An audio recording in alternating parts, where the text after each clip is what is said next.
Ulamolar nazdida vaqtning qadri. Muqaddima 5-nashr muqaddimasi.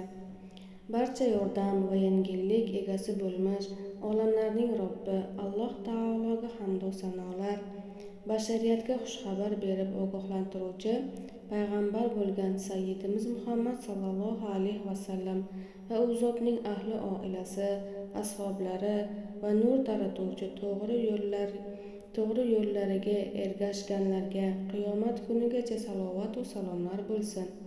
Alloh taolo bu Muhammadiya ummatining pok siyratli, solih amalli, manfaatli ilmli va vaqtlari foydali bo'lgan ulamolarga ato qilgan mukofotlardan bizlarni ham nasibador aylasin.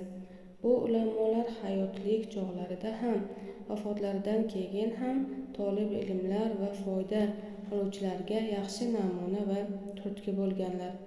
Alloh ularga o'zining cheksiz rahmat va roziligini yog'dirishiga, jannatdagi darajalarni ulug' qilishiga va bizlarga ularning yaxshi so'zlari, solih amallari, foydali ilmlari va to'g'ri yo'llariga ergashishimizni muhabbatli bo'lishga muvaffaq qilsin. Bu ulamolar nazdida vaqtning qadri kitobining 5-nashridir.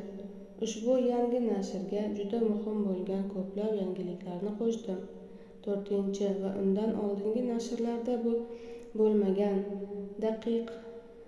diqqatga sazovor mavzularni, qisqa ma'lumotlarni sarlavhalarga joylab tayyorladim. Bular bilan kitob mukammal va mavzulari to'liq bo'lishini hamda inshaalloh o'quvchilarda foyda va manfaat ziyoda bo'lishini umid qilaman. Ulamolar nazdida vaqtni asrash degan bu fazilatga rioya qilgan holda keyin kelgan olimlar oldingilarga ergashgani aniq bo'lishi uchun ular haqidagi xabarlarni mavzularga joylamasdan, balki undagi ma'lumotlarni vafot yillari ketma-ketligiga ko'ra joylashtirdim. Alloh azza va jalladan bu mehnatimni solih amallar qatoriga qabul qilishini va menga bundan oldin yozgan yoki yozilishida xizmat qilgan kitoblarimda ixlos berishini so'rab qolaman. U zotdan fazli va karami ila o'ziga ro'baro bo'ladigan kunda oldilaridan ham orqalaridan ham nurli keladigan zotlardan qilishini so'rayman. Zero u zot rahm qilguvchilarning eng rahimlisidir. Ulamolar nazdida vaqtning qadri kitobim 1404 hijriy sanada ilk bor nashr qilingan paytida bu undan keyin nashrlardan ham Alloh taolo manfaatli va ko'plab foydalarni ato qildi. Ayniqsa tolib ilmlar, ulamolar va barcha ziyolilar orasida yaxshi qabul qilindi va ommalashdi.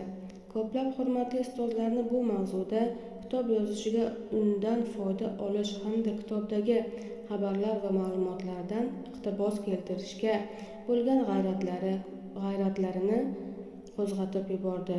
Jumladan ustoz doktor Abdusattor Nubayr hijriy 1406-yilda vaqt haqidagi turli xil bahs-munozaralarni o'z ichiga olgan Vaqt bu hayot nomli kitob yozdi.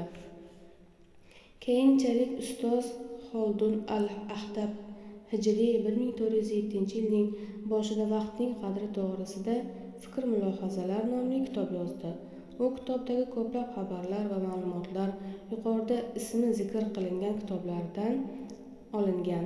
Menimcha Sayyid Xoldun bu kitobni yoqtirib qolgan va hatto kitobda uni mazmuni va manbalari bilan iqtibos keltirgan hamda kitobning nomiga biroz qo'shimcha qo'shib qo'ygan.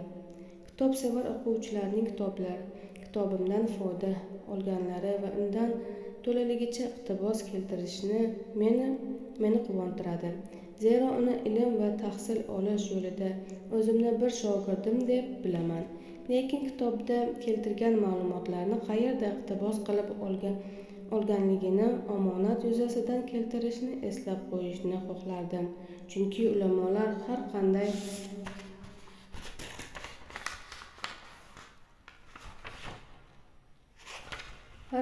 ma'lumotni aytuvchisiga yoki naql qiluvchisiga aniq nisbat berish ilmdagi omonatdir deganlar.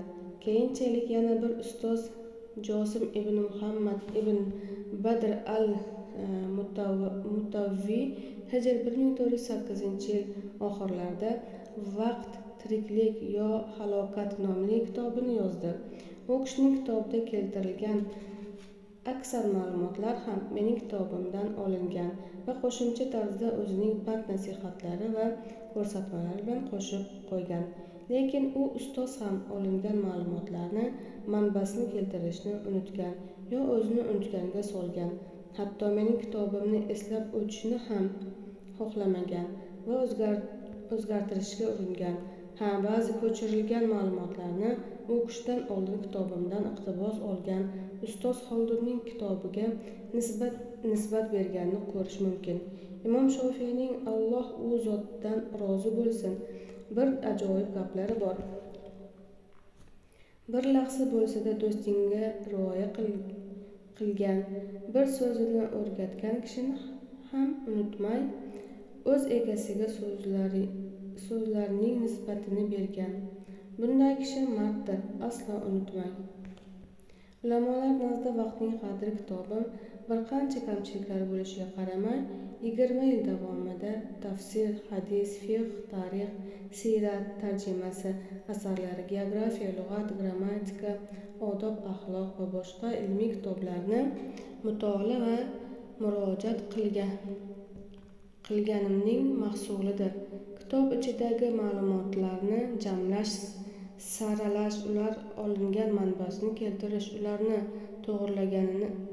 to'g'riligini